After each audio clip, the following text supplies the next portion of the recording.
ನಿಖರವಾಗಿ ಹಾಗೂ ನೈಜ ಸುದ್ದಿಗಳಿಗಾಗಿ ವೀಕ್ಷಿಸಿ ಸತ್ಯ ಸುದ್ದಿ. ನಮಸ್ಕಾರ ವೀಕ್ಷಕರೇ, ಸತ್ಯ ಸುದ್ದಿಗೆ ನಿಮಗೆ ಸ್ವಾಗತ. ದಾವಣಗೆರೆ ಜಿಲ್ಲೆಯ ಹರಿಹರ ತಾಲೂಕು ಹರಿಹರ ನಗರದಲ್ಲಿ ಪ್ರೊಫೆಸರ್ ಬಿ ಕೃಷ್ಣಪ್ಪ ಸ್ಥಾಪಿತ ಕರ್ನಾಟಕ ದಲಿತ ಸಂಘರ್ಷ ಸಮಿತಿ 47/74-73 ಹರಿಹರ ತಾಲೂಕು ಘಟಕ ವತಿಯಿಂದ ನ್ಯಾಯಮೂರ್ತಿ ಎಚ್.ಎಸ್. ನಾಗಮೋಹನ್ ದಾಸ್ ರವರ ವರದಿ ಪ್ರಕಾರ ಒಳ ಮೀಸಲಾತಿ ಜಾರಿಗೊಳಿಸಿ ಸರ್ಕಾರಿ ಹುದ್ದೆ ಭರ್ತಿ ಮಾಡುವ ಒತ್ತಾಯಿಸಿ ಅರೆಬೆತ್ತಲೆ ಮೆರವಣಿಗೆ. ಹೌದು ವೀಕ್ಷಕರೇ, ಒಳ ಮೀಸಲಾತಿ ಜಾರಿ ಮಾಡಿ, ಇಲ್ಲದ್ರೆ ಕುರ್ಚಿ ಖಾಲಿ ಮಾಡಿ ಎಂದು ದಿನಾಂಕ 27 ಮಾರ್ಚ್ 2026 ಫಕೀರಸ್ವಾಮಿ ಮಠದಿಂದ ಹರಿಹರ ತಾಲೂಕು ಕಚೇರಿವರೆಗೂ ಪಿ.ಜೆ. ಮಾಂತೇಶ್ ಹರಿಹರ ಸಂಚಾಲಕರ ಇವರ ನೇತೃತ್ವದಲ್ಲಿ ಬೃಹತ್ ಪ್ರತಿಭಟನಾ ಮೆರವಣಿಗೆ ಹಾಗೂ ಅರೆಬೆತ್ತಲ ಮೆರವಣಿಗೆ ಹಮ್ಮಿಕೊಂಡಿದ್ದರು. ಹೌದು ವೀಕ್ಷಕರೇ, ಈ ಸಂದರ್ಭದಲ್ಲಿ ಸಭೆಯನ್ನು ಉದ್ದೇಶಿಸಿ ಮಾತನಾಡಿದ ಜಿಲ್ಲಾ ಅಧ್ಯಕ್ಷರಾದ ಕುಂದವಾಡ ಮಂಜುನಾಥ್ ಹಾಗೂ ಪಿ.ಜೆ. ಮಾಂತೇಶ್ ಮಾತನಾಡಿ, ರಾಜ್ಯ ಕಾಂಗ್ರೆಸ್ ಸರ್ಕಾರದ ವಿರುದ್ಧ ತಮ್ಮ ಆಕ್ರೋಶ ವ್ಯಕ್ತಪಡಿಸಿದ್ದರು. ವರದಿ ಸೈಯದ್ ಇರ್ಫಾನ್, ಸತ್ಯ ಸುದ್ದಿ ನ್ಯೂಸ್ ಕನ್ನಡ, ಹರಿಹರ.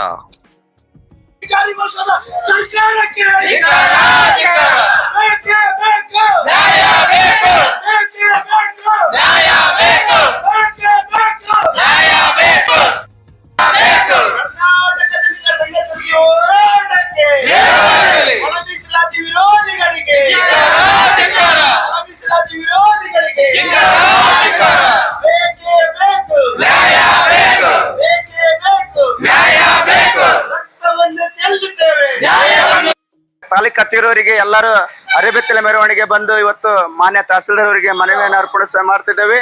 ಮಾನ್ಯ ಸಿದ್ದರಾಮಯ್ಯ ಅವರು ಇವತ್ತು ನಮ್ಮ ಸಮುದಾಯಕ್ಕೆ ಮೀಸಲಾತಿ ಕೊಡೋದಲ್ಲಿ ಸ್ವಲ್ಪ ದ್ರೋಹವನ್ನ ಮಾಡ್ತಿದ್ದಾರೆ. ಕಾರಣ ಇವತ್ತು ಯಾವುದೋ ಒಂದು ಸಮುದಾಯ ಅವ್ರ ಪರವಾಗಿದೆ ಅಂತ ಹೇಳಿ 100 ಸಮುದಾಯಕ್ಕೆ ಅನ್ಯಾಯ ಮಾಡ್ತಿದ್ದಾರೆ.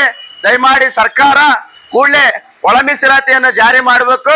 ಇಲ್ಲ ಅಂದ್ರೆ ಮುಂದಿನ ದಿನಗಳಲ್ಲಿ ನಿಮ್ಮನ್ನ ಮನೆ ಕಳಿಸುವಂತ ಕೆಲಸ ನಾವೆಲ್ಲ ಕರ್ನಾಟಕ ದಲಿತ ಸಂಘರ್ಷ ಸಮಿತಿ ಮತ್ತು ಮಾದಿಗ ಸಮುದಾಯ ಎಲ್ಲ ಹೋರಾಟ ಮಾಡ್ತೈತಿ.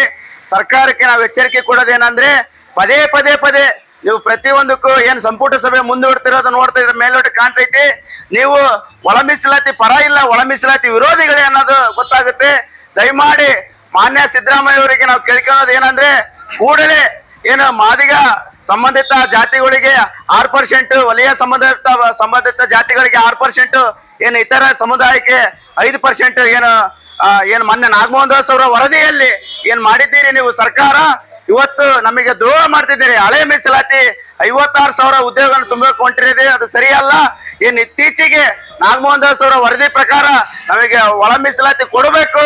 ನೀವು ದಲಿತರ ಪರವಾಗಿ ಇರೋರಾದ್ರೆ, ಸಂವಿಧಾನ ಪರವಾಗಿ ಇರೋರಾದ್ರೆ ದಯಮಾಡಿ ಇವತ್ತೇನು ನೀವು ಹೇಳ್ತಿದ್ದೀರಿ ಪದೇ ನಾ ಕುರಿಕಾಯಿಯವರು, ಇವತ್ತು ನಾನು CM ಆಗ್ತಿದ್ದಿಲ್ಲ. ಇವತ್ತು ಸಂವಿಧಾನ ಅಂಬೇಡ್ಕರ್ ಕೊಟ್ಟಂತ ಸಂವಿಧಾನದಿಂದ ನಾನು ಮುಖ್ಯಮಂತ್ರಿ ಆಗಿವೆ ಅಂತ ಹೇಳ್ತಿದ್ದೇವೆ.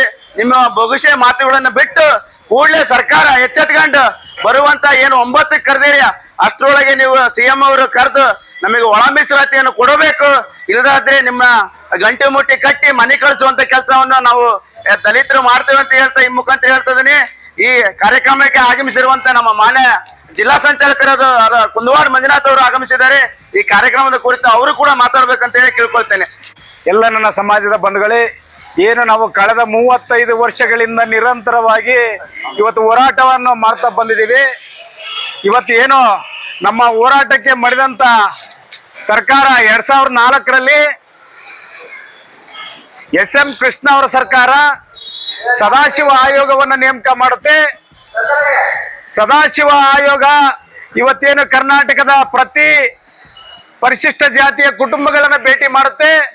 ಭೇಟಿ ಮಾಡಿ 15% ಅಲ್ಲಿ ಮಾದಿಗರಿಗೆ 6%, ವಲಯ ಮತ್ತು ಸಂಬಂಧಿತ ಜಾತಿಗಳಿಗೆ 5%, ಇತರೆ ಸ್ಪರ್ಶ ಜಾತಿಗಳಿಗೆ 3% ಹಾಗೂ ಅಲಮಾರಿ ಸಮುದಾಯಕ್ಕೆ 1% ಅನ್ನ ಜಾರಿ ಮಾಡುತ್ತೆ. ಆದ್ರೆ ಆ ಸರ್ಕಾರ ವರದಿ ರೆಡಿಯಾಗಿ ಕೊಡೋದ್ರೊಳಗೆ ಆ ಸರ್ಕಾರ ಇವತ್ತು ನಿರ್ಗಮಿಸುತ್ತೆ. ಬಿಜೆಪಿ ಸರ್ಕಾರ ಅಧಿಕಾರಕ್ಕೆ ಬರುತ್ತೆ.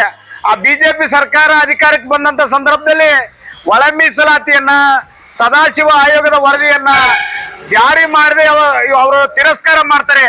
ಆ ತಿರಸ್ಕಾರ ಮಾಡಿ ಏನು ಮಾಧುಸ್ವಾಮಿ ಆಯೋಗ ಅಂತಕ್ಕಂಥ ಒಂದು ಕ್ಯಾಬಿನೆಟ್ ಉಪ ಸಮಿತಿಯನ್ನ ಮಾಡಿ ಆ ಉಪ ಸಮಿತಿಯ ಮುಖಾಂತರ ಅವರು ಮೀಸಲಾತಿಯನ್ನ ಜಾರಿ ಮಾಡ್ಲಿಕ್ಕೆ ಪ್ರಯತ್ನ ಮಾಡ್ತಾರೆ.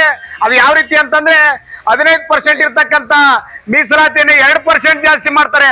ಅದಕ್ಕೆ ಯಾವುದೇ ಕಾನೂನು ಮನ್ನಣೆ ಇರೋದಿಲ್ಲ. 17% ಅಲ್ಲಿ ಮಾದಿಗರಿಗೆ 6%, ವಲಯ ಸಂಬಂಧಿತ ಜಾತಿಗಳಿಗೆ 6%, ಮತ್ತೆ ವರ್ಚ ಕೊರ್ಮ ಬೋವಿ ಲಂಬಾಣಿ ಜಾತಿಗಳಿಗೆ 5% ಅನ್ನು ಜಾರಿ ಮಾಡಿ 17% ಅನ್ನು ಹಂಚಿಕೆ ಮಾಡ್ತಾರೆ. ಆದ್ರೆ ಈ ಸರ್ಕಾರ ಕೇಂದ್ರ ಕಳಿಸಿದಾಗ ಅದು ರಿಜೆಕ್ಟ್ ಆಗಿ ಬರುತ್ತೆ. ಕಾರಣ ಇಷ್ಟೇ, 50% ಮೀಸಲಾತಿಯನ್ನ ಮೀರಬಾರ್ದು ಅಂತಕ್ಕಂಥ ಒಂದು ಕಾಯ್ದೆ ಇದೆ. ಆ ಕಾಯ್ದೆ ಒಳಗಡೆ ಇವರು 17% ಅನ್ನ ಮೀಸಲಾತಿಯನ್ನ ಜಾರಿ ಮಾಡಿದ್ರ ಪರಿಣಾಮವಾಗಿ ಅದು ಮತ್ತೆ ರಿಜೆಕ್ಟ್ ಆಗಿ ಬರುತ್ತೆ. ಏನು ಮೊನ್ನೆ ಸಿದ್ದರಾಮಯ್ಯನವರು ಹೇಳ್ತಾರೆ, ಏನೋ ಚುನಾವಣೆ ಪೂರ್ವದಲ್ಲಿ ಹೇಳ್ತಾರೆ, ನಾನು ಏನಾದ್ರೂ ನಮ್ಮ ಸರ್ಕಾರ ಏನಾದ್ರೂ ಅಧಿಕಾರಕ್ಕೆ ಬಂದು 24 ಗಂಟೆ ಒಳಗೆ ನಾವು ಒಳ ಮೀಸಲಾತಿಯನ್ನ ಜಾರಿ ಮಾಡ್ತೀವಿ ಅಂತ ಹೇಳ್ತಾರೆ. ಒಳ ಮೀಸಲಾತಿಯನ್ನ 24 ಗಂಟೆ ಟೈಮ್ ಕೊಟ್ಟಂತ ಸಿದ್ದರಾಮಯ್ಯನವರು ಈಗ 3 ವರ್ಷ ಆಗ್ತಾ ಬಂತು. ಏನ್ ಮಾಡ್ತಾ ಇದ್ದಾರೆ ಇವರು ನಿಜವಾಗ್ಲೂ ಇವತ್ತು ಸಾಮಾಜಿಕ ನ್ಯಾಯದ ಪರವಾಗಿ ಇದಾರ ಅಂತಕ್ಕಂಥ ಅನುಮಾನ ನಮಗೆ ಕಾಡ್ತಾ ಇದೆ ಬಂಧುಗಳೇ. ಇವತ್ತೇನು ಕೇವಲ ಕೆಲವು ಪಟ್ಟಭದ್ರರ ಮಾತಿಗೆ ಮಣೆ ಹಾಕ್ತಕ್ಕಂಥ ಕೆಲಸವನ್ನ ಸಿದ್ದರಾಮಯ್ಯನವರು ಮಾಡ್ತಾರೆ. ನಾವು ಕೇವಲ ಮಾದಿಗರಿಗೆ ಅಷ್ಟೇ ನಾವು ಕೊಡಿ ಅಂತ ಕೇಳ್ತಾ ಇಲ್ಲ. ಇವತ್ತು ಮೀಸಲಾತಿಯನ್ನ ಕಾಣದೇ ಇರ್ತಕ್ಕಂಥವ್ರು, ಮೀಸಲಾತಿ ಅಂದ್ರೆ ಗೊತ್ತೇ ಇಲ್ಲದೆ ಇರ್ತಕ್ಕಂಥವ್ರು, ಶಿಕ್ಷಣ ಅವರಿಗೆ ಅನುಭವನೇ ಇಲ್ಲ ಅಂತ ಜಾತಿಗಳು ಕೂಡ 101 ಜಾತಿಯಲ್ಲಿದ್ದಾವೆ. ಆ 101 ಜಾತಿಯ ಏನೋ ಜನರಿಗೆ ಆಯಾ ಜನಸಂಖ್ಯೆಗೆ ಅನುಗುಣವಾಗಿ ಮೀಸಲಾತಿ ಕೊಡ್ರಿ ಅಂತ ಕೇಳಿದ್ರೆ ಇವತ್ತು ಹೇಳ್ತಾರೆ, ಇವತ್ತು ಕೆಲವರು ಇದೇ ಪರಿಶಿಷ್ಟ ಜಾತಿಯಲ್ಲಿ ಇವತ್ತು ಮೀಸಲಾತಿ ತಗೊಂಡಿರ್ತಕ್ಕಂಥವ್ರು, ಅಂಬೇಡ್ಕರ್ ವಾದಿಗಳು ನಾವು ಅಂತಕ್ಕಂಥವ್ರು, ನಾವು ಸಾಮಾಜಿಕ ನ್ಯಾಯದ ಪರವಾಗಿರ್ತಕ್ಕಂಥ ಇದೇವೆ ಅಂತಕ್ಕಂಥವ್ರು ಹೇಳ್ತಾರೆ. ನಮಗೆ ಈ ಏನು ಒಳ ಮೀಸಲಾತಿನೇ ಬೇಡ, ಇದನ್ನ ತೆಗೆದು ಬಿಸಾಕ್ರಿ ಅಂತಾರೆ. ಅವ್ರಿಗೆ ನಾಚಿಕೆ ಮಾನ ಮರ್ಯಾದೆ ಆಯ್ತಾ? ಇವತ್ತು ಬಾಬಾ ಸಾಹೇಬ್ ಅಂಬೇಡ್ಕರ್ ಅವರು ಏನು ಎಲ್ಲ ತಳವರ್ಗದವರಿಗೆ ಎಲ್ಲ ಏನು ಶೋಷಿತರಿಗೆ ಸಿಗ್ಬೇಕಾಗಿರ್ತಕ್ಕಂಥ ಮೀಸಲಾತಿ ಸಿಗ್ಲಿ ಅಂತಕ್ಕಂಥದ್ದ ಉದ್ದೇಶದಿಂದ ಇವತ್ತು ಮೀಸಲಾತಿಯನ್ನ ಜಾರಿ ಮಾಡಿದ್ರೆ ಇವತ್ತು ಅತ್ಯಂತ ಪ್ರಭಾವಶಾಲಿಯಾಗಿರ್ತಕ್ಕಂಥ ಜಾತಿಗಳು ಮಾತ್ರ ಈ ಒಂದು ಮೀಸಲಾತಿ ಸೌಲಭ್ಯ ಪಡೆದಿದ್ದಾವೆ. ಆದ್ರೆ ಇನ್ನು ಅತ್ಯಂತ ನಿಷ್ಕೃಷ್ಟವಾಗಿ ಬದುಕ್ತಕ್ಕಂಥ ಜನ ಇದ್ದಾರೆ. ಇವತ್ತು ಎಷ್ಟೋ ಜನರಿಗೆ ಇವತ್ತು ಪರಿಶಿಷ್ಟ ಜಾತಿಯಲ್ಲಿ ಇರ್ತಕ್ಕಂಥವ್ರಿಗೆ ಇವತ್ತು ಸೂರಿಲ್ಲ, ಅಲ್ಲೋ ಇಲ್ಲೋ ಎಲ್ಲೋ ಸರ್ಕಾರಿ ಜಾಗದಲ್ಲಿ ಜೋಪಡಿಗಳೇ ಹಾಕೊಂಡು ವಾಸ ಮಾಡ್ತಕ್ಕಂಥವ್ರು ಇದ್ದಾರೆ. ಇದೇ ಹರಿಹರ ತಾಲೂಕಿನಲ್ಲಿ ಗುತ್ತೂರಿನಲ್ಲಿ ಇದ್ದಾರೆ. ಇವತ್ತು ಏನು ನಮ್ಮ ಅಲಮಾರಿ ಸಮುದಾಯ, ಅವ್ರ ಮಕ್ಕಳಿಗೆ ವಿದ್ಯೆ ಇಲ್ಲ, ಅವ್ರಿಗೆ ಇವತ್ತು ಕನಿಷ್ಠ ಸೌಲಭ್ಯಗಳು ಕೂಡ ಇಲ್ಲ. ಅಂತವ್ರಿಗೆಲ್ಲರಿಗೂ ಕೂಡ ಮೀಸಲಾತಿ ಸಿಗಬೇಕು ಅನ್ನೋಂಥ ಉದ್ದೇಶದಿಂದ ಆಯಾ ಜನಸಂಖ್ಯೆಗಳಿಗೆ ಪ್ರಾತಿನಿಧ್ಯವನ್ನು ಕೊಡಬೇಕು ಅಂತಕ್ಕಂಥ ಒಂದು ಉದ್ದೇಶದಿಂದ ಇವತ್ತು ಒಳ ಮೀಸಲಾತಿಯನ್ನ ಕೊಡಿ ಅಂತ ಕೇಳಿದ್ರೆ ಇವತ್ತು ಸರ್ಕಾರ ಪದೇ ಇವತ್ತು ಕ್ಯಾಬಿನೆಟ್ ಮನೆ ಇವತ್ತಿನ ದಿನ 27ನೇ ತಾರೀಕು ವಿಶೇಷ ಅಧಿವೇಶನ ಮಾಡ್ತೀವಿ.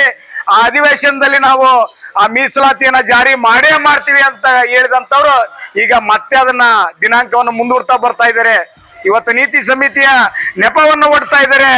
ಸ್ವಾಮಿ ಸಿದ್ದರಾಮಯ್ಯನವರೇ, ನೀವೇನಿವತ್ತು ನಾವು ಸಾಮಾಜಿಕ ನ್ಯಾಯದ ಪರ ಅಂತ ಹೇಳ್ತಿರಲ್ಲ, ಇವತ್ತು ನೀವು ಕುರ್ಚಿ ಆಸರೆ ಇಲ್ಲಿಗೆ ಬಿಟ್ಟು ನಿಮ್ಗೇನಾದ್ರೂ ಸಾಮಾಜಿಕ ಬದ್ಧತೆ ಇದ್ರೆ, ನಿಮ್ಗೇನಾದ್ರೂ ಸಾಮಾಜಿಕ ನ್ಯಾಯದ ಪರಿಕಲ್ಪನೆಯಲ್ಲಿ ನೀವೇನಾದ್ರೂ ಇದ್ರೆ ಆ ಅಧಿಕಾರ ಹೋದ್ರೂ ಪರವಾಗಿಲ್ಲ, ಆ ಎಲ್ಲ ಜಾತಿಯ ಜನಸಂಖ್ಯೆಗೆ ಅನುಗುಣವಾಗಿ ನೀವು ಒಳ ಮೀಸಲಾತಿಯನ್ನ ಜಾರಿ ಮಾಡಬೇಕು.